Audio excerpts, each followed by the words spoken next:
আসসালামু আলাইকুম। শুভ সকাল। সবাইকে স্বাগত জানাচ্ছি আমার দেশ লিড নিউজে। সঙ্গে আছি আমি মাহবুবুর রহমান। আমাদের আজকের লিড নিউজের শিরোনাম, দেশকে অস্থিতিশীল করার ষড়যন্ত্র দেখছে সরকার। চলুন দর্শক, আজকে লিড নিউজটির বিস্তারিত জেনে নেওয়া যাক। দেশকে অস্থিতিশীল করার ষড়যন্ত্র চলছে বলে অভিযোগ করেছেন প্রধানমন্ত্রী তারেক রহমান। তিনি বলেছেন, রাষ্ট্র, রাজনীতি ও প্রশাসনে ফ্যাসিবাদের সুবিধাভোগী চক্র বিভিন্ন কৌশলে সরকারের কার্যক্রম বাধাগ্রস্ত করার পাশাপাশি দেশের গুরুত্বপূর্ণ জ্বালানি ও বিদ্যুৎ খাতকে অস্থিতিশীল করার চেষ্টা চালিয়ে যাচ্ছে। অন্যদিকে ক্ষমতাসীন দল বিএনপি মহাসচিব ও স্থানীয় সরকার মন্ত্রী মির্জা ফখরুল ইসলাম আলমগীর বলেছেন, একটি মহল দেশে অস্থিতিশীলতা সৃষ্টির পায়তারা করছে। গতকাল জাতীয় সংসদের এলডি হল প্রাঙ্গণে বিএনপিপন্থী চিকিৎসকদের সংগঠন ডক্টরস অ্যাসোসিয়েশন অব বাংলাদেশ ড্যাব এর ৩৭তম প্রতিষ্ঠাবার্ষিকী উপলক্ষে চিকিৎসক সমাবেশে প্রধানমন্ত্রী তারেক রহমান এবং স্থানীয় সরকার মন্ত্রী মির্জা ফখরুল ইসলাম আলমগীর এ অভিযোগ তোলেন। গত ১২ ফেব্রুয়ারি অনুষ্ঠিত ত্রয়োদশ সংসদ নির্বাচনে নিরঙ্কুশ সংখ্যাগরিষ্ঠতা অর্জন করে বিএনপি। এরপর ১৭ ফেব্রুয়ারি আনুষ্ঠানিকভাবে সরকার গঠন করে দলটি। সরকার গঠনের প্রায় ৬ মাসের মাথায় এসে বিএনপি সরকারের শীর্ষ দুই নেতা সরকারের বিরুদ্ধে ষড়যন্ত্রের প্রসঙ্গটি সামনে আনলেন। অনুষ্ঠানে প্রধানমন্ত্রী বলেন, প্রশাসনে ফ্যাসিবাদের সুবিধাভোগীরা কিন্তু বসে নেই। সাম্প্রতিক সময়ে একটি চক্র খুব সুকৌশলে জ্বালানি কিংবা বিদ্যুৎ সেক্টরে অস্থিতিশীল করার জন্য বেশ সক্রিয়। তারা বিভিন্নভাবে বিভ্রান্তিকর বক্তব্য উপস্থাপন করছে। বিদ্যুৎ ও গ্যাসের সংকটে মানুষের দুর্ভোগের বিষয়টি সরকার অস্বীকার করছে না জানিয়ে সরকার প্রধান বলেন, সরকার কিন্তু একবারও অস্বীকার করেনি যে বাংলাদেশের বহু মানুষ এই মুহূর্তে বিদ্যুৎ ও গ্যাস সংক্রান্ত বিষয়ে অনেক কষ্ট ভোগ করছে। আমি জানি এটি। তবে আমি মাত্র উল্লেখ করেছি, আমরা সামগ্রিকভাবে একটি ভঙ্গুর অবস্থা বা ব্যবস্থা উত্তরাধিকার সূত্রে পেয়েছি। এই সংকট থেকে উত্তরণে সরকার ইতোমধ্যে কাজ শুরু করেছে জানিয়ে তিনি বলেন, অপরিকল্পিত পরিকল্পনাগুলো সংশোধন করে জ্বালানি খাতকে সঠিক পথে ফিরিয়ে আনার উদ্যোগ নেওয়া হয়েছে। সমাবেশে বিশেষ অতিথির বক্তব্যে বিএনপি মহাসচিব ও স্থানীয় সরকার মন্ত্রী মির্জা ফখরুল বলেন, আওয়ামী লীগ যখন দেশকে ধ্বংস করে দেয় তখন সেই ধ্বংসস্তূপ থেকে দেশকে রক্ষার দায়িত্ব পড়ে বিএনপির ওপর। বিএনপি যখন দেশকে সামনের দিকে এগিয়ে নেওয়ার কাজ করছে তখন একটি মহল ও একটি দল অস্থিতিশীলতা সৃষ্টি করছে। মির্জা ফখরুল বলেন, আমি মনে করি এটা অন্যায় হবে। তারা এই কাজ করছেন দেশকে আবার একটি অস্থিতিশীল অবস্থায় নিয়ে যাওয়ার জন্য। আমি এজন্য বললাম যে আমাদের সবাইকে সজাগ ও সচেতন থাকতে হবে।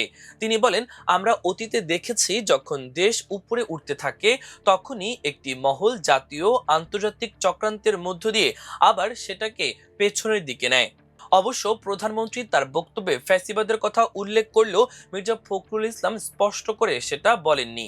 তিনি একটি মহল ও একটি দলের কথা বলেছেন, তবে তিনি কোন দলের কথা বলেছেন তা খোলাসা করেননি। এর আগে ১লা মে শ্রমিক সমাবেশে অংশ নিয়ে প্রধানমন্ত্রী প্রথম ষড়যন্ত্রের প্রসঙ্গ তোলেন। ওই দিন নয়াপল্টনে বিএনপির কেন্দ্রীয় কার্যালয়ের সামনে জাতীয়তাবাদী শ্রমিক দল আয়োজিত শ্রমিক সমাবেশে জনগণকে সতর্ক থাকার আহ্বান জানিয়ে প্রধানমন্ত্রী বলেন, স্বৈরাচার বিদায় নিলেও ষড়যন্ত্র এখনো থামেনি।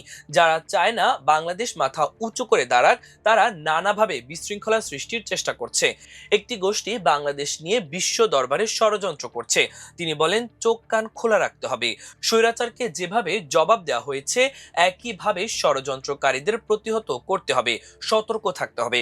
এদিকে গতকাল পৃথক একটি অনুষ্ঠানে প্রধানমন্ত্রীর উপদেষ্টা ও বিএনপির সিনিয়র যুগ্ম মহাসচিব রুহুল কবির রিজভীও সরকারের বিরুদ্ধে ষড়যন্ত্রের অভিযোগ তোলেন। রাজনীতি যেন পেশায় বিঘ্ন না ঘটায়। এর আগে সকালে জাতীয় ও দলীয় পতাকা উত্তোলন এবং বেলুন ও পায়রা উড়িয়ে ড্যাবের চিকিৎসক সমাবেশ উদ্বোধন করেন প্রধানমন্ত্রী তারেক রহমান।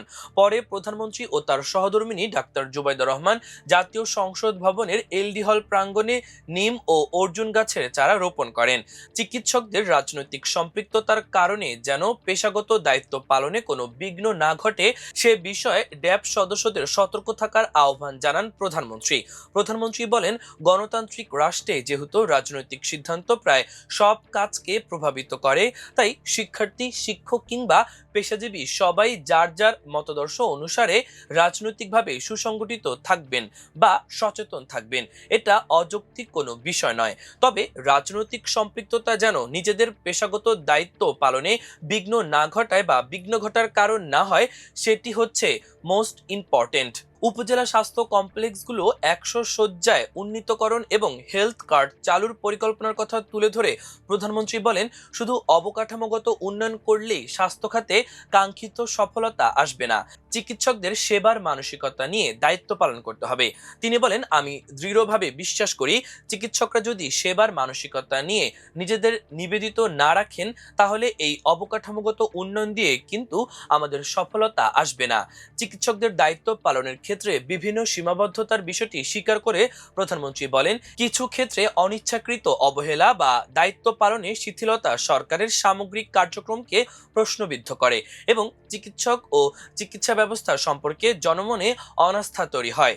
তিনি বলেন, আমি জানি দায়িত্ব পালন করতে গিয়ে আপনাদেরকে নানা সীমাবদ্ধতার মুখোমুখি হতে হয়। তারপরও কিছু কিছু ক্ষেত্রে অনিচ্ছাকৃত অবহেলা বা দায়িত্ব পালনে শৈথল্য একদিকে সরকারের সামগ্রিক কার্যক্রমকে প্রশ্নবিদ্ধ করে, অপরদিকে চিকিৎসক কিংবা চিকিৎসা ব্যবস্থা সম্পর্কেও জনমনে অনাস্থা তৈরি করে।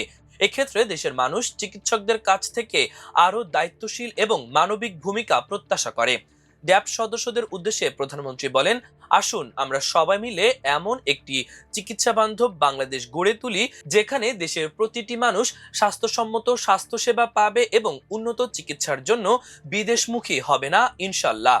স্বাস্থ্যসেবা নিশ্চিত করতে বিশেষ ব্যবস্থায় চিকিৎসক নিয়োগ, চিকিৎসকদের বয়সসীমা বাড়ানো, স্বাস্থ্যসেবা সুরক্ষা আইন প্রণয়ন সহ বিভিন্ন দাবির প্রসঙ্গেও বক্তব্য দেন প্রধানমন্ত্রী। তিনি বলেন, আপনাদের অবস্থান থেকে যদি আমরা চিন্তা করি, তাহলে এই দাবিগুলো হয়তোবা খুব একটা অযৌক্তিক নয়। তবে এই ব্যাপারটিও কিন্তু আমাদের সবার একটু বিবেচনা থাকা উচিত। সেটি হচ্ছে, বর্তমান সরকার যখন দায়িত্বভার গ্রহণ করেছে, আমরা একটি ভঙ্গুর রাষ্ট্র পেয়েছি বলা যায়। আমরা পেয়েছি একটি দুর্বল অর্থনীতি, বিভাজিত প্রশাসন, ভঙ্গুর শিক্ষা বা ভঙ্গুর স্বাস্থ্য ব্যবস্থা। সেই অবস্থা থেকে সরকার চেষ্টা করছে সমগ্র দেশকে সফলভাবে যাতে দাঁড় করাতে পারে।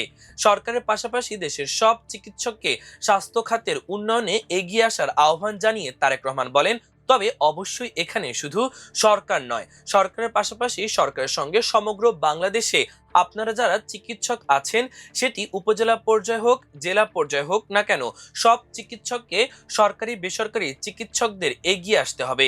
আপনাদের সহযোগিতা, সমর্থন, সাহায্য ছাড়া অবশ্যই সরকারের পক্ষে এগুলোকে বাস্তবায়ন করা সম্ভব হবে না। প্রিয় দর্শক, আমাদের আজকে লিড নিউজের আয়োজন এ পর্যন্তই। আগামীকাল আরেকটি লিড নিউজ নিয়ে আপনাদের সামনে হাজির হব। সে পর্যন্ত মহান আল্লাহ তাআলা আপনাদের সবাইকে ভালো রাখুক, সুস্থ রাখুক। এতক্ষণ সঙ্গে থাকার জন্য অসংখ্য ধন্যবাদ। আল্লাহ হাফেজ।